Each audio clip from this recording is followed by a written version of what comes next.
This is 5 in 10 from Skywatch TV. I'm Derek Gilbert with 5 things you need to know for this Thursday. Item number 5 today is Israel. Iran trying to drive a wedge between the U.S. and Israel. 3 senior Iranian officials telling the Reuters news agency Monday that the only way to prevent Iran from retaliating against Israel for the assassination of Hamas leader Ismail Haniyeh is for Israel to agree to a ceasefire with Hamas. Meanwhile, Hamas is refusing to meet with Israeli negotiators in Doha, Qatar. Another round of negotiations beginning today. The United States trying to put pressure on the Israeli government to accept some kind of a deal. Meanwhile, tension growing between Israel's Prime Minister Benjamin Netanyahu and members of his war cabinet. Netanyahu bashed his defense minister after Gallant made remarks to Israeli lawmakers that were then leaked to Israeli media. Gallant dismissed Netanyahu's goal of total victory over Hamas as gibberish, saying that those who believe such a goal is possible are heroes with war drums. Meanwhile, the European Union is not helping things. They're sticking their nose in. Josep Borrell, the EU's top diplomat, is putting forward a proposal to sanction the far-right members of Netanyahu's government, specifically Bezalel Smotrich and Itamar Ben-Gvir. Smotrich is leader of the religious Zionist party. Ben-Gvir is a member of Otzma Yehudit. Both men troublemakers who say what's on their mind, regardless of the political consequences for Netanyahu. Ben-Gvir, as we mentioned the other day, stoked tensions with Muslims by leading a prayer call at the Al-Aqsa Mosque on the Temple Mount. That is always inflammatory, in violation of the so-called status quo, which allows Jews to visit the Temple Mount but not to pray or worship there. Doesn't matter what Ben-Gvir did, the EU should keep its nose out of Israel's business. Topic number 4, who's running the country? I mean, seriously, who is in charge of the United States right now? That's a serious question. This is brought to light by the New York Times. Ran a report on Monday of a phone call between our Defense Secretary Lloyd Austin and Israel's Defense Minister Yoav Gallant. Quote, in an unusual disclosure, it said Mr. Austin had ordered a submarine to the Middle East, end quote. Okay, Austin ordered this on his own authority. So where was the commander-in-chief in all of this? And is Vice President Harris aware of what was ordered on Monday? How does she feel about this? We don't know because she's ducking the press. Where is congressional authority, which the Constitution says reserves the right to declare war for the members of our legislature? Don't know. The media just seems okay with all of this.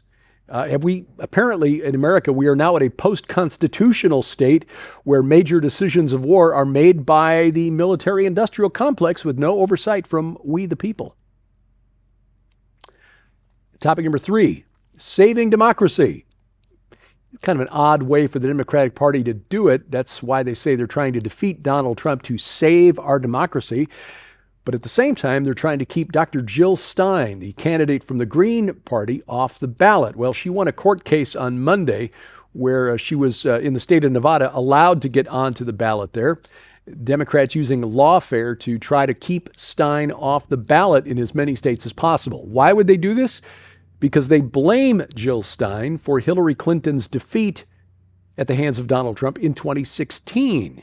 You see, at the time, Dr. Stein's share of votes in Pennsylvania, Wisconsin, and Michigan was larger than the margin between Trump and Clinton. If Hillary had won those key states, she would have been the president in 2016.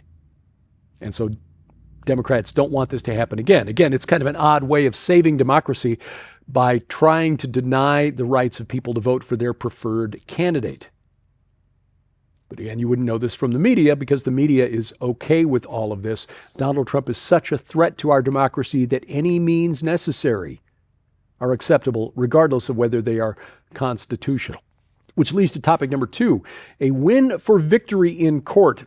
This decision came down last Friday in the federal Fifth Circuit Court of Appeal, which covers Louisiana, Mississippi, and Texas. The court found that geofence warrants are, quote, categorically prohibited by the Fourth Amendment, end quote. A geofence warrant is when a law enforcement agency goes to a provider, usually Google, and says, we want location data for every mobile device in this geographic area between such and such a time and date and such a time and date. Fifth Circuit Court of Appeals says, you cannot do that. This came out of a case involving an armed robbery and assault of a postal worker in 2018 in Mississippi. Police investigated for several months, couldn't turn up any leads, and so they went to Google and asked for a geofence warrant covering a large geographic area around the post office for the hours surrounding the crime. Google gave up the information that led police to the two defendants in the case. Now, some might say, well, this is a legitimate investigative tool. It led the police to the guys who were, yeah, it's also the kind of thing that led to many, many arrests for the January 6th protests in 2021. We see your phone was in Washington, D.C. in the vicinity of the Capitol at such and such a time. You're under arrest. Doesn't matter what you did, you were there, so yeah, that's the kind of thing a geofence warrant does. This is highly invasive because it can expose sensitive information about a person's private associations and allow police to follow them into private spaces. But stepping back and looking at a big picture in the context of the Fourth Amendment, a warrant, according to the Fourth Amendment to the Constitution, is supposed to be based on probable cause. We believe there is a reason this person was involved in this particular crime, and we want to search this place for this kind of evidence and this particular person. The amendment states you have to specify the person or thing to be seized. A geofence warrant says, just tell us who was in this place at this time. It's a fishing expedition, and the Fourth Amendment does not allow for that. Good on the court for turning thumbs down on this. This type of warrant could be used to violate the constitutional rights of many Americans who are just innocently in the wrong place at the wrong time. Police need to specify, we're looking at this person for this crime, we want to search this place hoping to find this thing. That's required by the Constitution, and the geofence warrant falls far short of that standard. Coming up, happy birthday to the Taliban, of a sort. Well, we should wish them happy birthday. We paid for it. That's next on 5 and 10. Ladies and gentlemen, you can easily and conveniently stream this incredible new film, Void Earth Cataclysm Before Genesis, right now at skywatchtv.com/stream or on the mobile app for immediate access. However, if you'd like to receive your own hard copy on DVD, Skywatch TV is proud to announce the Void Earth Ultra Collection.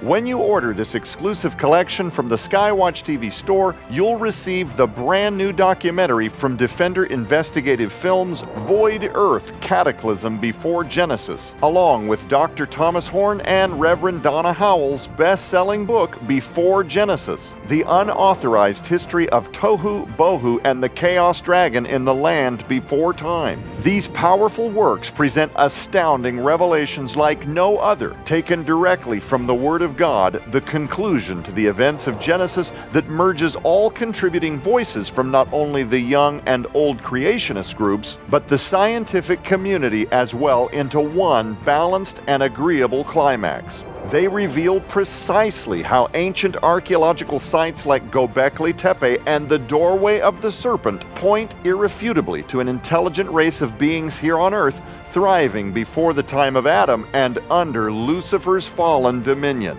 They pull back the veil on exactly what the Earth was like during the without form and void era of Genesis 1-2, and so much more, featuring Dr. Michael Lake, Derek Gilbert, Reverend Donna Howell, Gary Stearman, and the late Dr. Thomas Horn in what would become his last documentary appearance ever. But that's not all. You'll also receive 315, The Genesis of All Prophecy by the legendary Rabbi Eric Walker. This prophetic, convicting, and heart-rending book exposes anti-Semitism as Satan's plan to eliminate the Jews and the catastrophic consequences the world will face if this agenda succeeds. Sold separately, all All of these items hold a retail value of $75. Yours now for your donation of only $45, which includes free shipping to all U.S. orders. So don't delay. You can scan the QR code on your screen using the camera app on your phone for instant access to this special opportunity. You can also visit us at skywatchtvstore.com or call 1-844-750-4985 and ask for the Void Earth Ultra Collection now. Item number one today. By the way, if you're hearing equipment noise here, we're getting some work done around here on the barn. So I think that's our contractor just moving his tractor from one side to the other. Anyway, happy birthday to the Taliban of a sort. They celebrated their third anniversary of their return to power Wednesday. You remember the disastrous withdrawal from Afghanistan 3 years ago? Now, the Biden-Harris administration would like you to forget. Anyway, the Taliban celebrated with a big party at Bagram Air Force Base Wednesday, which we turned over to them as well. And they celebrated it with a massive parade of the military hardware that we, the American taxpayers, paid for, that we abandoned when we left Afghanistan 3 years ago yesterday. You're in America thanks to Bidenflation, people struggling to pay the rent, and 60% of Americans using credit cards to buy groceries over the last year. But we apparently had enough extra cash to leave, $80 billion worth of military hardware for jihadis to play with. This week on Skywatch TV, week number 4 of our discussion about the documentary film Void Earth from Defender Investigative Films. What happened to the dinosaurs? And how do they fit into the biblical story of creation? That's the discussion this week. Donna Howell and Dr. Michael Lake joining us on panel. I was honored to host the program. The week we recorded, Joe Artis Horn was with volunteers from Whispering Ponies Ranch, working at other camps with children at risk. So I was honored to take part in this. The documentary is available to stream right now at the Skywatch TV streaming website, skywatchtv.com/stream. But take advantage of this special offer. Get the hard copy, just in case someday the internet should ever happen to go down. Of course, that would never happen, right? Find out more by watching the program, and you can watch all of those right now at our website, skywatchtv.com. All of our video content is always there. Over the air, our broadcast schedule is posted at skywatchtv.com/channels. Now, if you've got Roku or Apple TV, then please add the Skywatch TV channel to your set-top box. Fire TV, the Fire TV app is now also available. So if you've got an Amazon Fire TV, go to their app store, add the Skywatch TV app there as well. Or you can watch over the internet, youtube.com/@Skywatch Television, rumble.com/Skywatch TV, or get our free mobile app that brings all of it right to your smartphone or tablet, whether it's iOS, Android, or Amazon Kindle Fire phone or tablet. We have apps for all of those and links to the app stores at skywatchtv.com/app. 5 in 10 online. You'll find us at X, formerly Twitter, at 5_in_10, and YouTube at 5 in 10. And thank you for watching. As we keep watch, I'm Derek Gilbert. This is 5 in 10 from Skywatch TV.